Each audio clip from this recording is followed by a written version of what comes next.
Good morning. Happy Friday. So I just got done watching the Derrik Getter Captain documentary. The last episode dropped last night. It's very good. If you haven't seen it, it's a great documentary, whatever you would call it, but it's very well done. And watching Derrik's story, especially when you compare it to Alex Rodriguez's story, is super interesting.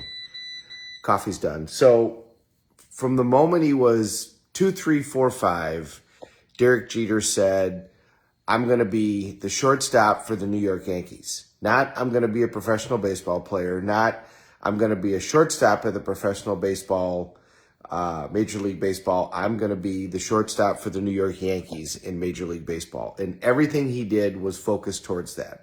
He was always doing batting practice. He was always practicing. Constantly, that was his focus. He knew exactly what he wanted. He didn't care about accolades. He didn't care about MVPs. I'm going to be shortstop for the New York Yankees, and we're going to win World Series. Now, he had everything going against him with that. He was from a small town in Michigan. Most professional baseball players are from the South, so they can play all season long. That's why they moved to California. They moved to Florida. You know, A-Rod's originally from New York, but ended up finishing up high school in Florida so that he could play baseball all year long and be at a school that's known for baseball. Derrik came out of Michigan, got himself into situations where they would spot him, played a little bit in college, and he gets drafted by the New York Yankees. It doesn't go super great at first, but ultimately he is their shortstop, and of course the rest is history. Now, Alex Rodriguez also came from very humble beginnings. His goal was, I'm going to be a professional baseball player, and I'm going to be one of the greatest that's ever played. He ends up going down to Florida. Interestingly enough, he was in the same class as Marcus Lemonis from The Prophet from CNBC. Ends up getting drafted originally by Seattle. Both he and Derrik were big stars at the same time. And, you know, they end up playing on the same team. They end up winning a World Series together. Now, which one is legendary? Well, they both are. You know, Alex Rodriguez ends up being one of the greatest players to ever play statistically. He's number 4 or 5 on the list all time of home runs. I mean, his numbers are ridiculous if you look at his lifetime numbers.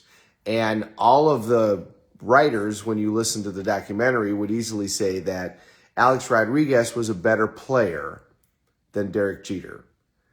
But who would you want on your team? You would want Derrik Getter rather than Alex Rodriguez. So Derrik Getter ended up becoming legendary for being able to be a leader and creating such a great team. He ended up legendary as the face of the New York Yankees. He won 5 or 6 rings. He was MVP of an All-Star game, MVP of the World Series. And still today, when you say the New York Yankees, you think of Derrik Getter.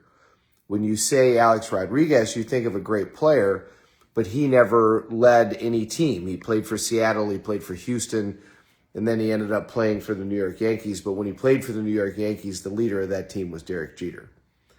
So they had different focuses, and they both achieved their focus. What I think is so interesting is how they got exactly what they wanted.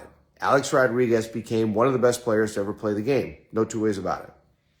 Derrik Getter got exactly what he wanted. He wanted to be the shortstop for the New York Yankees and to take a team that won title after title after title. And he accomplished that. So the point is, you got to be very clear about what your outcomes are. And when you get that focused on your outcomes, then your brain starts finding ways in order to achieve them. When you make them a must and you get that focus, then you get there and you find those results.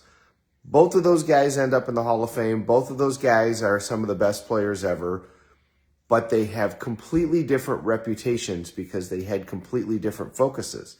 They had completely different outcomes as to what they wanted in their careers and in their life.